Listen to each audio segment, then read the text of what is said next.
Hi, I'm Jennifer Woosley Saylor. I'm a licensed professional clinical counselor and the kid of a cop. And this is the podcast When the Call Hits Home. Hey everyone, it's Ashley Gethner. I'm a licensed clinical social worker and I'm also a child of a police officer. All right, welcome back to the podcast. I'm Jennifer. And I'm Ashley, and today we have a really cool guest, someone special to me, of course. I feel like every time we have someone on, I say this. But Mark is one of my dad's colleagues, and so it's really awesome to have him on. He has a really cool, Hoffman Estates is amazing. So we have some really cool stories to share, and we're just excited to have you, Mark. So if you want to go ahead and introduce yourself. Well, thanks for having me. My name is Mark Mueller. I am a retired police lieutenant from Hoffman Estates and been retired going on 5 years. And I've always kind of had a little passion for cooking and things like that. So I opened a new barbecue restaurant and a bar in Hoffman Estates that's doing really good at 59 Higgins. And we're just having some fun with life outside of police work. I love that. Ashley had shared your story a little bit, Mark, and so I'm excited to get to talk to you more about it. So, what did inspire you to open this restaurant in this new chapter of your life? You know what? I have two daughters, 23 and 25. One's a nurse, one's a teacher. My wife's a nurse as well. So Oh, they're wow. they're all busy. They both went to Iowa. They're both busy doing their things and, with work as it was. So, after retirement, I did pick up a job for a few years. I worked for DHL, which was all right. Was Okay. doing some homeland security type stuff and something I've always thought about. Like I said, I've been cooking for friends and family and got a huge setup in my backyard for a while. And eventually it was like, hey, now's the time. Knowing my wife said she wants to work for about 5 more years, I said, now's the time to jump in and take a little bit of a risk. Oh my gosh, a big risk, right? And Yes. seriously, guys, the food is so good, but we'll get to that because it's incredible. So I didn't know that you worked after you retired. Oh, yeah. Like, Yeah, it was an all right job. I got, like through a friend. It's, not that it was nothing glamorous. We just did stuff for the TSA, but it's something that needs to be done. They pretty much make sure that stuff was screened before it goes on planes so it doesn't have bombs in it. So they made sure the dog sniffed it. But it was a good part-time job that's turned into a little bit more. And at that point, wasn't looking to do more in retirement, but here we yeah, are. right. Did you just, I'm being going into the fine details here, but did you have the GHL job set up before retirement or did you Yeah, retire and you're like, I'm bored, let me go do Good something? question. pretty Okay. much. Yep. Okay. Okay. Okay. Knowing I gotta stay active. It's Yes, yes, although yes. being retired is there's I had a little bit of a break. I retired like right before COVID. So then Oh, my wife was home a little bit because with her nursing job, yeah. she was off. So we had that little break of, like everyone kind of sitting tight. And, when she was going back to work, I said, it's time to do something else. Yeah. Gotcha. Did you feel like you had? So one of the biggest things on this podcast, we have so many listeners, and some of the things that we're getting a lot is this notion of like, what are we doing for retired officers, right? Mhm. And one of the biggest things too is just we have a lot of listeners, I feel, that come to us with questions and just expressing how it's really hard for them to go from a career in law enforcement to now being retired. Is it okay if I ask, like, what, obviously you felt a little bored, but how has that transition been for you? I mean, you do keep yourself busy, but maybe in that time when you didn't have anything, what did that feel like for you to be done with the job? You know what? It's one of those that, yeah, do I miss working? Of course. I miss the guys. One of our friends always had the quote of, I miss the clowns, not the circus. Mhm. So, you miss our buddies and stuff like that. But, things change and, I'd say that is it's just you got to stay active doing something. It's very Right. easy to fall into, being in law enforcement so long we're used to structure where, you have a roll call and you have deadlines and you have this, that, and the other. When you get out of that and all of a sudden you just do nothing, it's not healthy physically and mentally. So you definitely need some. And I would tell guys that all the time. I retired as a lieutenant and had a lot of guys under me. And I'm like, earlier before you go, get your money right, figure out what you need to do, and then do what makes you happy. Like there's nothing wrong with going to work at Cabela's if you like the fish. Go Right. whatever, go be a greeter at Walmart. Just something to Right. get out of the house, do something. No matter what profession it is, policemen can fall into be in some sort of a sales or it's you getting into some sort of customer relations or sales or Yeah. people contact, because obviously that's something that everybody does every day. That's an easy transition. Well, you're kind of leading me to my next question, and maybe you've already answered it, but how was your career as an officer influenced your new kind of title in this new business? Like, do you feel like there's some influences there? I would say just as far as like a management role, I mean, obviously Yes. before Well, I was leaving, thinking that when you said you were a lieutenant, I was like, yeah, oh, you know people. yeah, but you know what? Just I've always said a title's a title. I Yeah. never walked around. The thing I love most about when I got promoted to lieutenant is they kind of you take all your stripes and hoo-ha and stuff off, and you just have a simple bar on your collar. That so most people, you show up on a call and they're not. For a while in Hoffman, we wore white shirts, and the patrolmen wore different. Every time you went to a call, everyone wanted to talk to the white shirt, talk to the white shirt. And, that gets old. You like, let your guys do their thing. And if they need you, be support for them. But to be able to show up and not worry, just to be there. And then when someone wants to cause a problem or whatever afterwards, it'd be like, hey, I want to talk to your boss after they just got done, swearing and all that stuff. You're like, okay, he's right here. Right. Right. Do you Okay. feel like that structure and that routine, like I really loved how you hit the financial piece. How you I said your noticed that finances. too. Yeah, I was like, oh, that's really powerful because that is something that we talk about on here a lot. Like, is this notion, and we're trying to actually talk about that a little bit more, but like, do you feel like being in your role as a police officer now when you run the business, like, do you feel like it's hard for you to kind of turn some of that stuff off? Or for you, is it just kind of an easy thing to kind of be the store owner and have to have all the staff under you and things like that?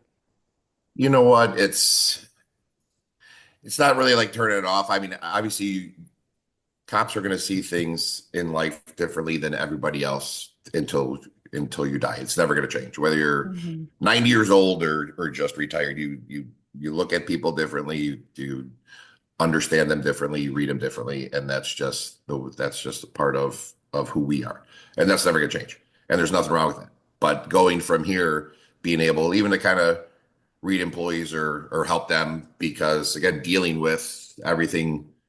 I mean, you think about it, you spend most of your police time handling mental health calls. That's, Mhm. 75% of your calls probably. So now, of course, dealing with servers and bartenders and, that's dealing with mental health right there. Right. Right. Yeah, that can be right. Very much so. So true. What advice do you have? Like, if somebody else is listening who is about to retire, I mean, the financial part we already kind of talked about, but wanting to start their own business, do you have any advice that you could give to them about how to do that? Well, the thing that I found at the beginning, it's everyone's like, it's great that you did this for that many years, but what do you know about, you know, being in business? And honestly, nothing. I mean, I've had other little stuff. Back when my kids were young, I had a little power washing business on the side. Of course, when I was done, did some security stuff. That's a normal thing. And it's easy for guys just to fall into the rut of like, well, I've been a cop my whole life. I need to go do something in this field. Mhm. My advice is don't.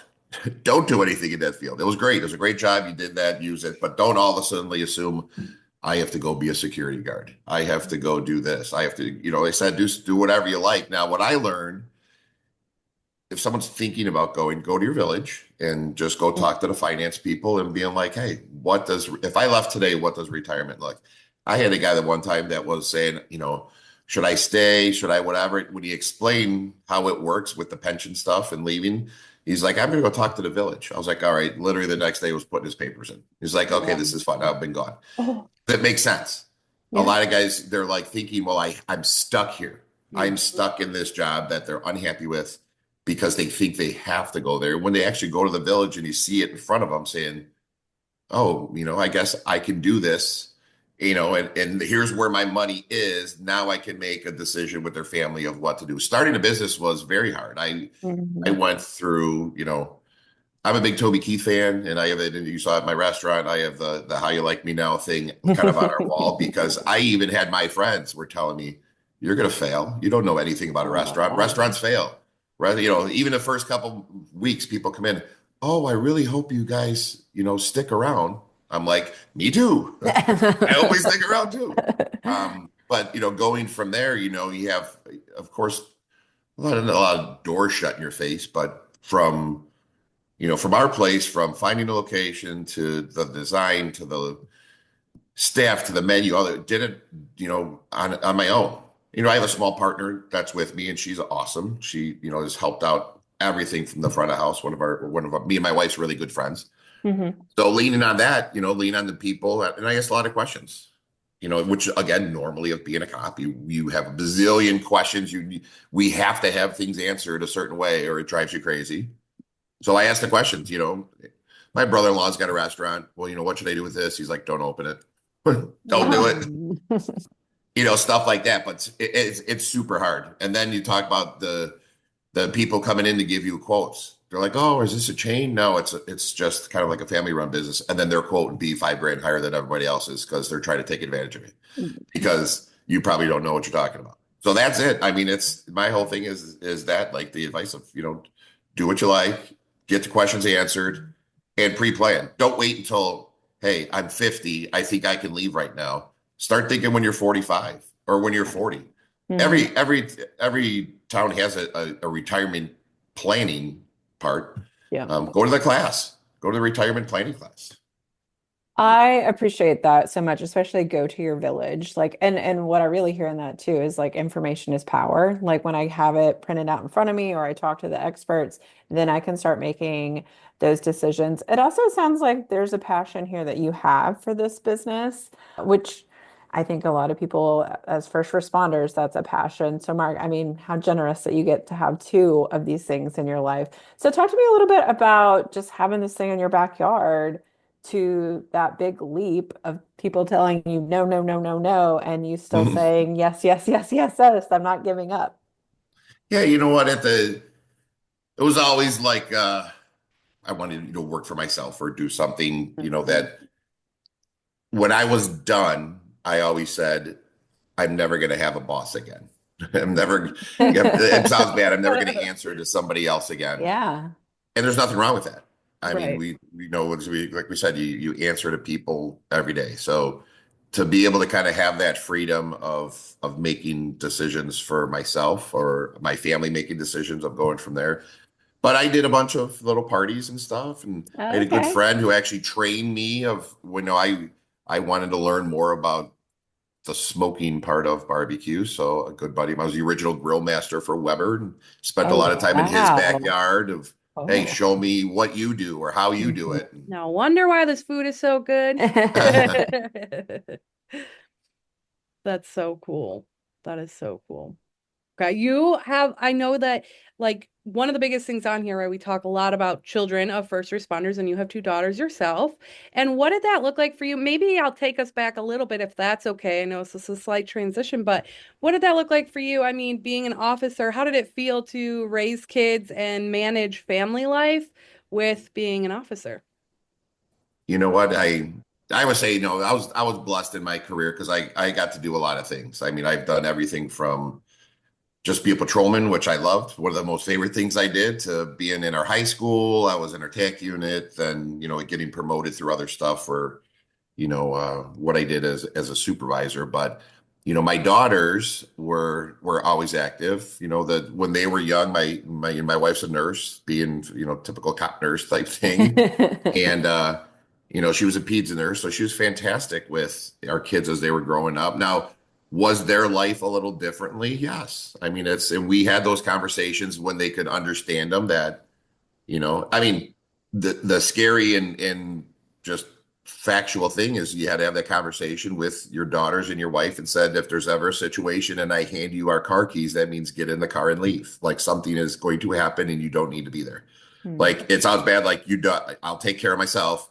You guys need to go. Right, right. And you have to have that conversation as a police officer, especially if you're doing anything with a risky capacity, whether it's undercover work or drug work or gang work or whatever like that. You're going to see somebody that you arrested or had contact with or arrested their family member, and they'll remember you. You may not remember them. It could be somebody's brother, and there's like that. Oh, there's that cop. There's that cop. So yes, labels. you're labeled as that as a cop. Was it hard for my daughters? I'm sure. Every time it's like, oh, well, your dad's a cop. Your dad's a cop. You know, high school parties.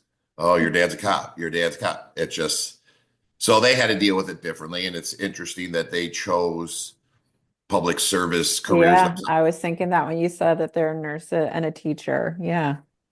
Yeah, so that's I mean that's the thing with them. I mean, I'm lucky with them. Both of them went to Iowa, had got good degrees, good kids. They're doing good things. I'm lucky. I mean, as you guys know, you see a lot of officers that struggle with stuff with their family. Now you're dealing Mhm. with work stress and family stress and life stress, and that's what leads to addiction and suicide and depression and all the nasty things that cops and firemen have to deal with because we see Yeah. ugly stuff.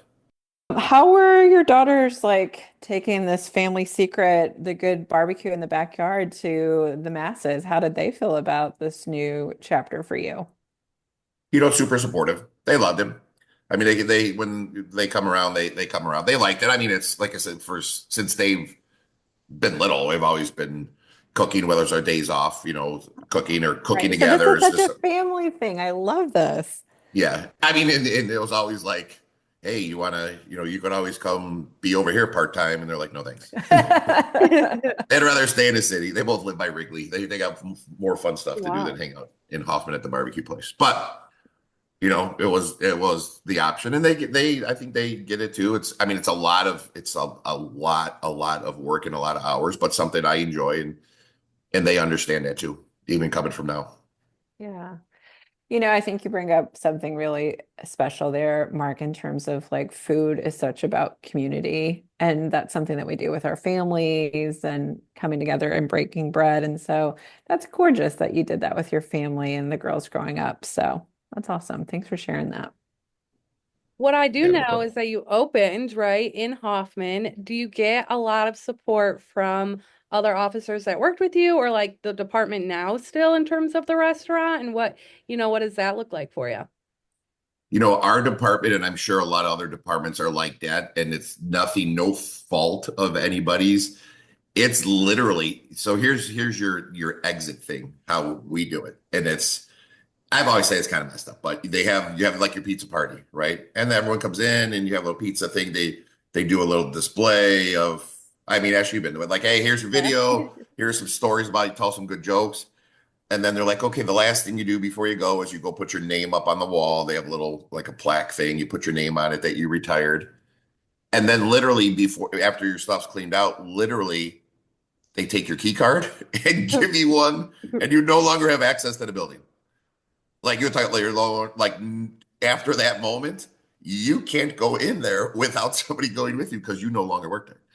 That's just that's just how it is. And now in the back end, like messed up time of, and we've had guys that have been like, well, screw this place. I don't want the pizza party. I'm just leaving and just leave. We had a sergeant the one time in the middle of the shift just put his crap on his desk, put it in a box, and said, "I'm retired. See ya," and just walked out. Oh, And everyone's like, "Where did he go?" They're like, "Guess he just left."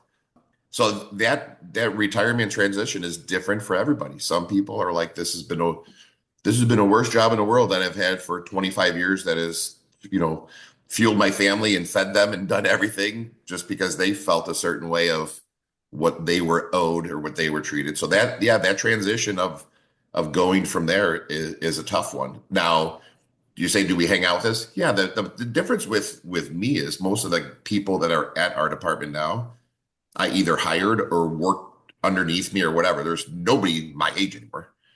I mean, there's because that's just the way it yeah. is. Right, So yeah, right. the guys know, they still come in and eat and all that stuff. Of course, we take care of them when we come in, and that's all great and dandy. The retirees try and get together once in a while, but it's a weird thing. It's like when you're done, Facebook and stuff you keep in track, but there's no like yearly Christmas party kumbaya anymore. Yeah. My dad has struggled with that a little bit of going back to things and just not recognizing any officers, Yeah. the time goes by and they just get younger and younger, as they all do. So I can They don't feel want your not the bad way. They don't want your advice. They don't want. I mean, they don't want you to come there and be like, "Hey, here's the way things should be." They're like, "Okay, you don't work here anymore." Mhm. Like, Yeah. which is fine. I mean, I get it. That's how you just do their own thing. But Yeah, you can, like I said, give some stories or give suggestions of what you should do to plan, or, you got some guys there still that it's interesting how the circle of life goes. Now there's the guys that have this 20-ish years on or in that rut where they're 43, say they got hired at 23, and they have to stay 7 more years till they can start collecting some money and hate it. Hate every day going to work, Yeah. do nothing but say how this place sucks and all this stuff.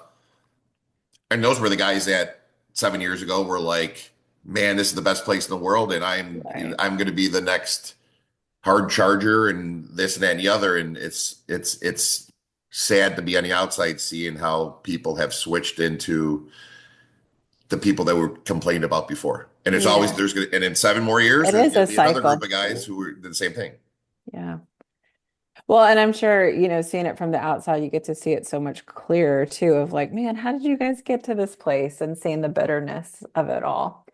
For you, do you feel like your values or goals have shifted at all in terms of this kind of second career that's quite a departure from being a first responder? You know what? The values, absolutely not. I mean, it's your values and stuff are the Right. same. Goals, I mean, here's the difference. I have people right now who are like, oh my God, and we are having, knock on wood, a lot of success, and that's been going good. But people are like, when you open in the next one, are you going to franchise? When are you doing this? I want to invest. I want to do this. And we're like, I'm like, no. I mean, we've been open a little over 7 months. Like, pause. Of course, we're adding in some other stuff. We're starting to cater weddings, and we're starting to do things like that, which is fun stuff. Yeah. And I look at it that as I still want to keep it that way as moving forward. So my goals are very short-term goals right now. Because I mean, the cold hard fact is I don't need long-term goals. I have a great pension. My Mhm. wife's still working full time. I've prepared and planned and in a good position that I don't need this restaurant to maintain my life outside of the restaurant. Right. Now it's a ton of work. I tell you, I'm doing more hours and working more than I did my last 10 years of Gotcha. work. Yeah. But it's different work, It says Right. I don't have a surgical center here. I'm making barbecue. know, you bullshit with people and talk with them and get them some good food, and then get some good ideas, and that's a difference. But that's something I like to do. Guys are getting ready to go do whatever you like to do. I love hearing stories of the guys like one of our buddies was our canine guy, and Mhm. he's a canine guy, and Ashley knows what I'm talking about. And you know what he does now in retirement? He trains dogs. Oh, wow. He goes and trains dogs and helps police guys train their dogs and helps the new canine guys with their dogs because he loves dogs. Yeah. You get guys who love to hunt, you go to Cabela's, go do something else. I hate seeing guys that are like, oh, I just got hired at Elgin Community College as the security guard. And I'm like, okay, now you're a 60-year-old dude that's going to be dealing with drunk 22-year-old kids, and Mhm. you're going to get hurt. You're going to hurt someone else, and you're in the same cycle of unhappiness in a different law enforcement career. Right. Get out. Well, I love this goal of fun. Like, what a great goal to have in your life. Like, it sounds like this, again, it's hard work. I definitely am hearing you say that, Mark, hard work, but fun. Like, that's beautiful. And what a great second act to have, to be the goal of having fun with it.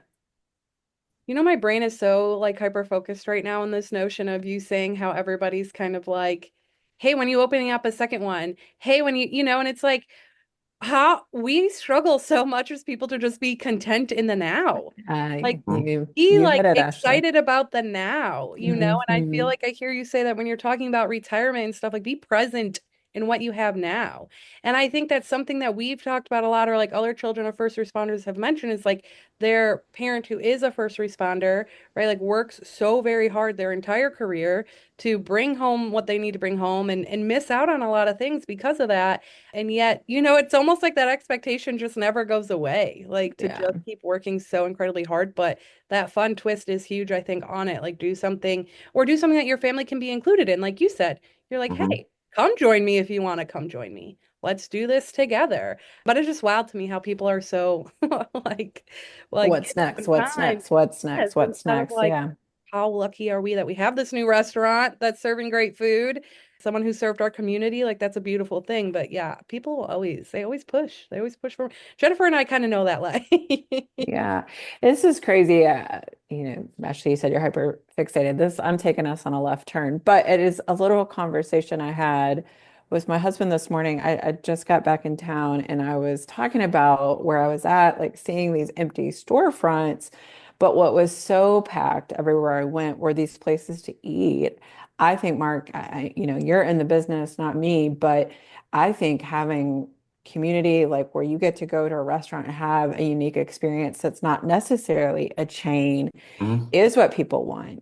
People want to go to places and again break bread with their friends and meet new people. I think that's our new like experiences. It's not necessarily going to a store and buying things because we can buy things online now. So I think Right. your community is such a special thing for sure. And I'm also like, oh man, I want barbecue for lunch now. It Yeah, I sounds know. so I'm good. quite honest. This whole time I'm like, now I'm gonna fixate on wanting some. So I think the big thing with us is what people like to is that people like to see when they come in, see that the owner is there and that they're Mhm. seen. Yep. Everyone wants to be seen. Everyone wants to be recognized. That's what we tell our servers. Whether it's just greeting them at the door, hey, how's Hello. your day Yep. going? Here's your table. Not just what do you want? Not being a robot about it. And then, there's so many times that people are like, I'm getting done bussing tables or sweeping the floor or whatever. And, hey, can I take this? Oh, yeah, blah, blah, blah. Oh, are you the cook? Well, kind of, sometimes then we're like, what? Oh, I'm the owner. They're like, and you're cleaning the tables, that, which is fine. I mean, it's my place. So I want Mhm. all of our people to have the buy-in with it too. But you're right, 100%. The people who live around here, we want them to have the plot. I mean, we have people that are in 2, 3 times a week, whether they're Oh by yeah. themselves or they stop in for a snack or then bring their family on a weekend or bring a business client because they know it's a comfortable spot. They know, besides know they're going to get great food in that, but they know they're going to be seen and treated well. And it's not going to be a chain restaurants. I mean, I'm right across the parking lot from a B-Dubs. And I mean, personally, I think B-Dubs sucks now. It's not just because I serve wings too, but it's a huge corporate chain that you walk in Yeah. and pay overpriced money for food.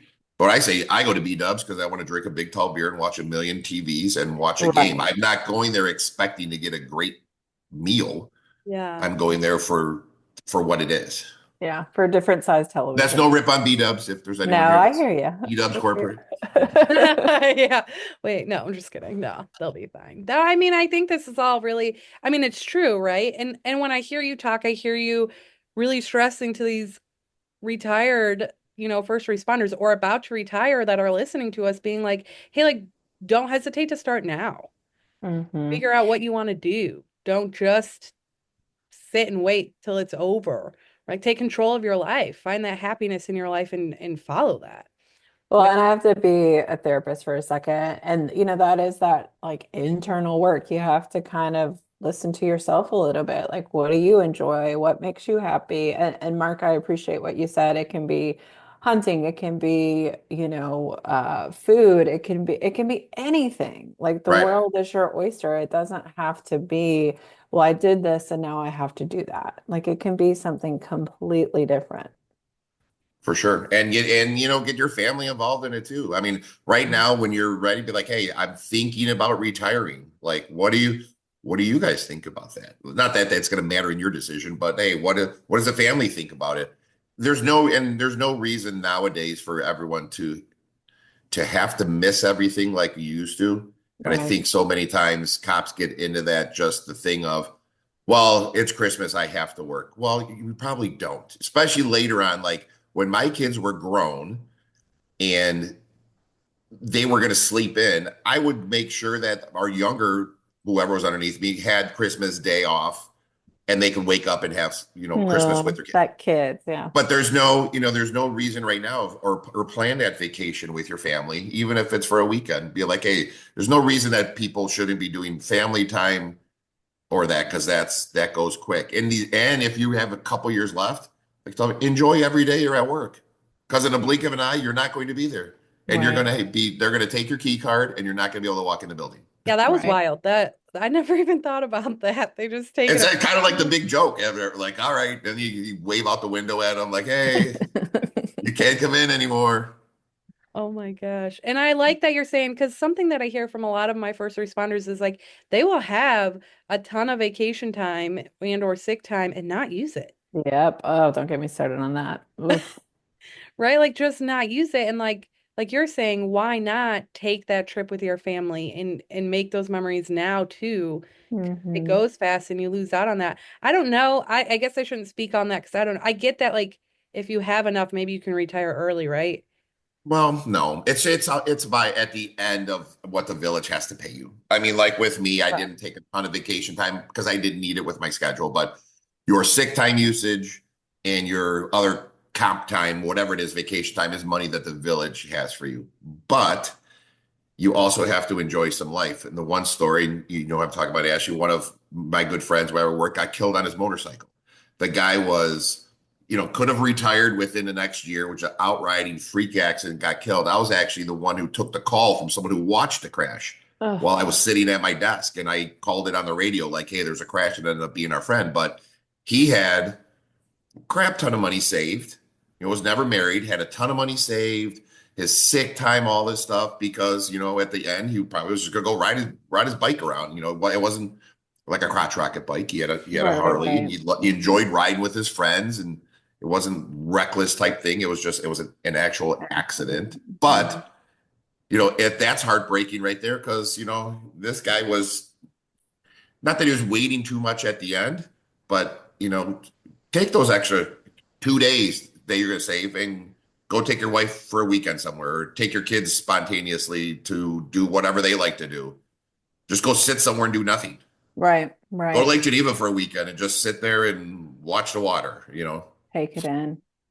I mean, I've worked with people like my colleagues that would just lose vacation time. I'm like, what are you doing? Like that belongs to you. And you're not getting a gold watch by this company or this agency when you're done, like because you didn't take vacation, that time is yours. They It's don't like, care. Here's the thing for any of your yeah. listeners. The village does not give a shit. If I could say that, sorry. You could say They it. don't care. And guess what? It's a business. They Mhm. shouldn't care. Don't get mad because the village is saying that. That's their job. Your village manager is the manager of a business. Yeah. So it's your time to use. I never got upset if guys were like, hey, I need to take this sick time or whatever like that. It's your time to use. Yeah. If your wife is sick and you need to take a couple days, take it to be with her, your kids or whichever.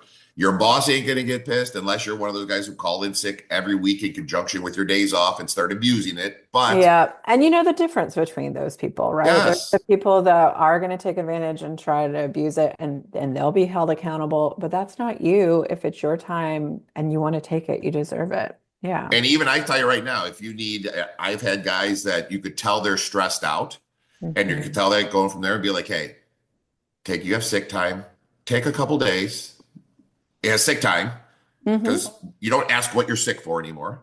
Take a couple days of sick time and just go recharge.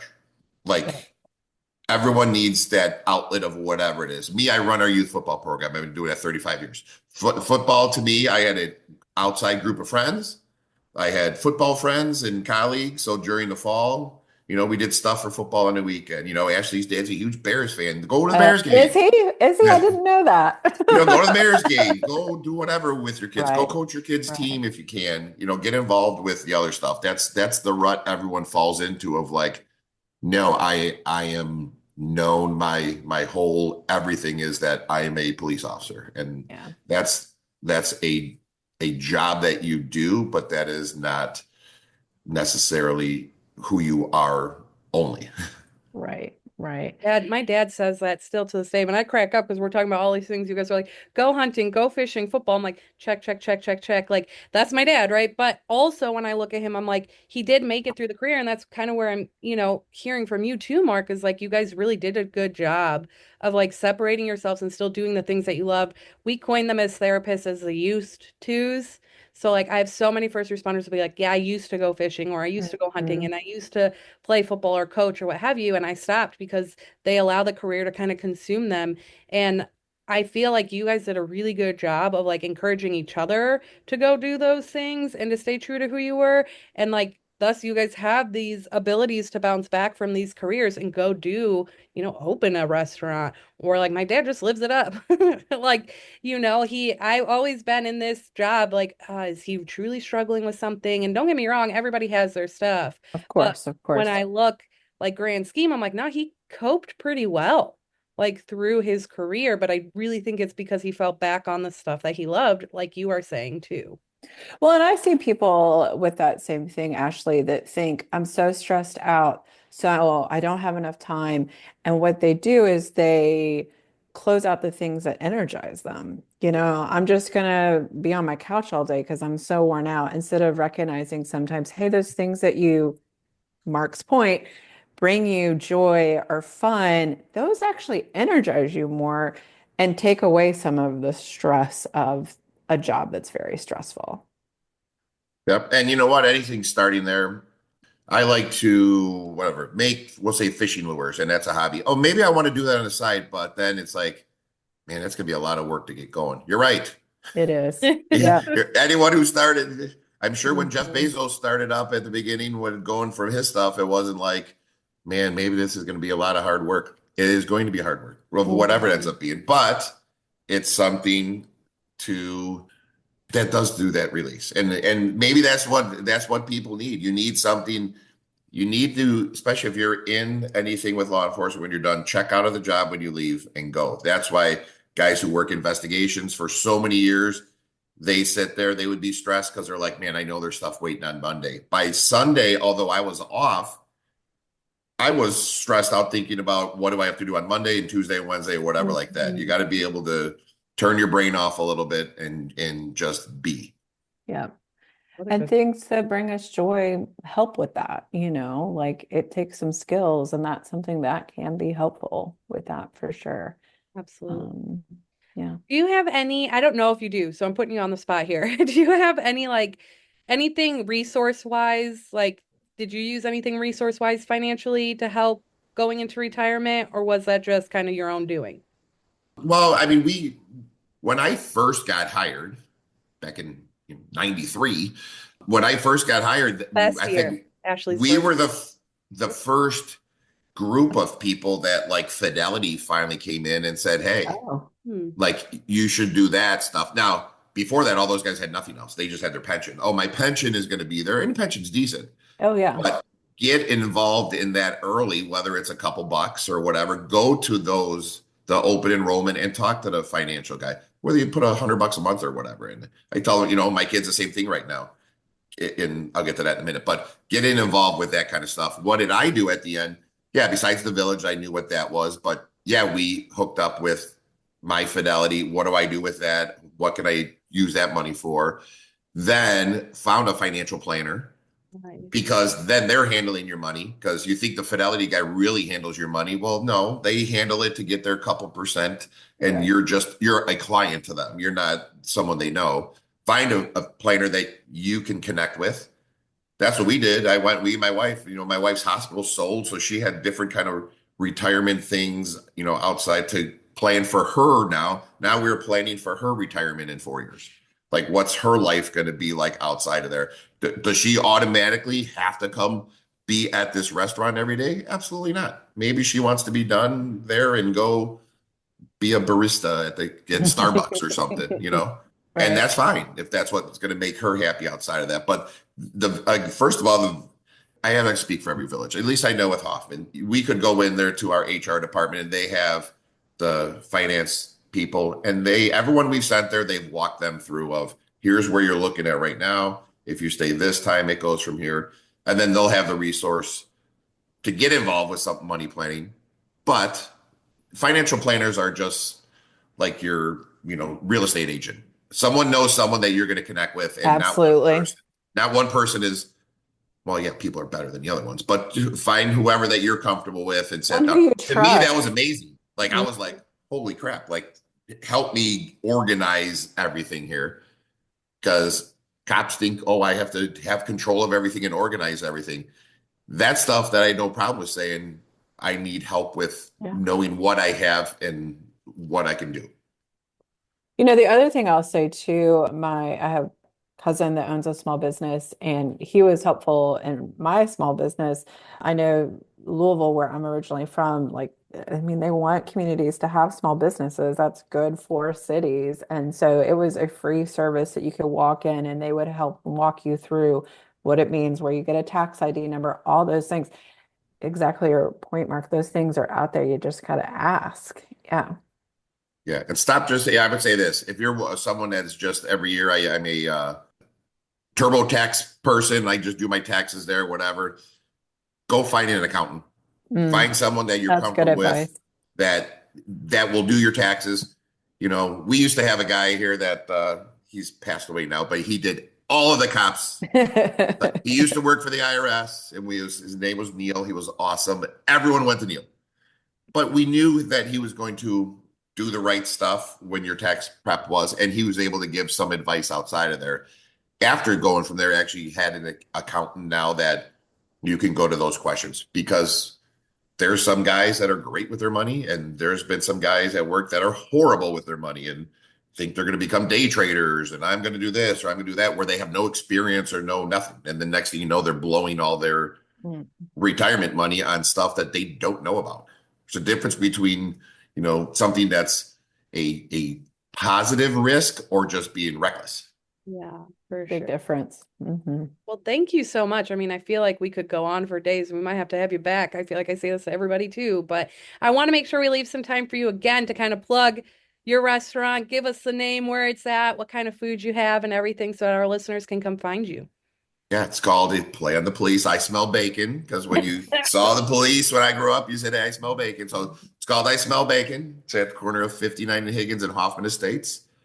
I Smell Bacon BBQ.com is our website. We have a Facebook page, Instagram, but it's fun. Seats about 60 people, full bar, slot machines. We cater everything, custom catering. So it's not like you have to pick package 1, 2, and 3. We'll say, "What's your Yeah. budget? How many people do you have? What do you like to eat?" And then we create packages for that. Well, that's cool. But it's a fun place. Yeah, And great food. yeah, people come in and say you heard it on the podcast. Yeah, Well, Mark, absolutely. and I plan to get on a plane and come visit sometime soon because it sounds amazing. I Awesome. recently just made my dad take me there because I was finally in the area and stuff, and him and I were hanging out. And so I was like, we gotta go. Like, we have to go. And it was so good. It was so I good. So love that everyone name does have to too. go. It's an honor to have you on here today, Mark. We are thrilled for you. It's inspiring, and I hope our listeners find it inspiring too, that like you can do something after this career. You can make something of yourself still in a different way. You can love life and work hard. Right. And I think you did a really good job sharing that message, and that's something super special to us. So thank you for opening this retirement. We have a lot to talk about in terms of retirement for our first responders, but I think this really opens the door and sets a great example of what it could be. So we greatly appreciate that. And then our listeners know this is how I always end our podcast. But if there's anything anyone ever needs, we're here for you. But you always know that when the call hits home, Jennifer and I are here for you, and we cannot wait for you guys to hear this next episode. Thank you. Thank you.